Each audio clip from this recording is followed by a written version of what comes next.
Sizathu sekukhuphuka kwemafutsa etimoto kungenca yekukhula kwenzengo yoyela longakahlutwa. Silinganiso sekunjinja kwemali kungedwa kwemali lengo-6.58 kudizili kanye nakupetroli. Kanzi lokhu kuyocala kusebenza kusasa. Lonke luhlobo lwaphethiloli liyokhuphuka nga91 cents ilitha. Lokusho ukuthi ilitha yaphethiloli iyobita ngetulu kwa 18 rand. Labasebenzisa idizili bayothenga ilitha nga15 rand 60 njengoba ikhushule ngamasenti lasemkhatsini kwa54 kuya ku55. Dr. Azajaman uthi kukhula kwalamafutsa kungenca yemavela adlala izambane laphondo lokwenda ukuthi kukhule inzengo yawoyela longakahlutwa.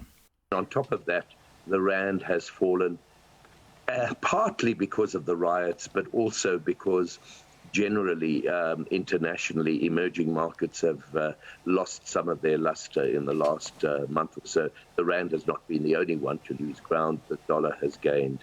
And so the combination of these, it's roughly half and half, has led to higher rand prices of fuel. Lokukhula kwalamafutsa sevele kukhalisa Prusha Modli lonelibhizinisi lekutfwala bafundzi uthi wanyalo lebhizinisi alichube kahle. With petrol price going up and with me being in the transport industry as well, you know, it's a loss. You know, it really is a loss. Due to COVID, I've lost a lot of children as well because parents are hesitant to put their children in transport because, you know, we sit together and with less children being in transport, and now if I have to pick up the price on the transport, then it's like a total loss. So, you know, if that's the case, then we might as well just close down because I'm just like, for me, it's like me just rendering a service now and not making a profit at all. Vuyo nalabanye labatfwala bafundzi bakhatsatekile ngalokukhula kwalamafutsa njengoba bathi kuyolimata libhizinisi labo.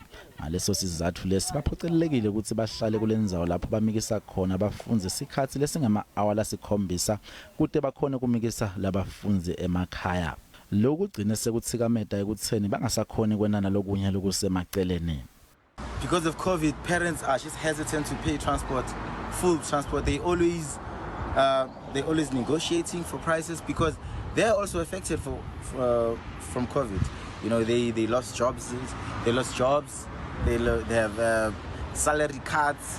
So obviously, if they are affected, it affects us too. Kusenjalo iFNB ithi bathenga kumele bente etaba tekonga kude bakhona kumelana naso sonke isimo lesingahle sivele siphuthumako.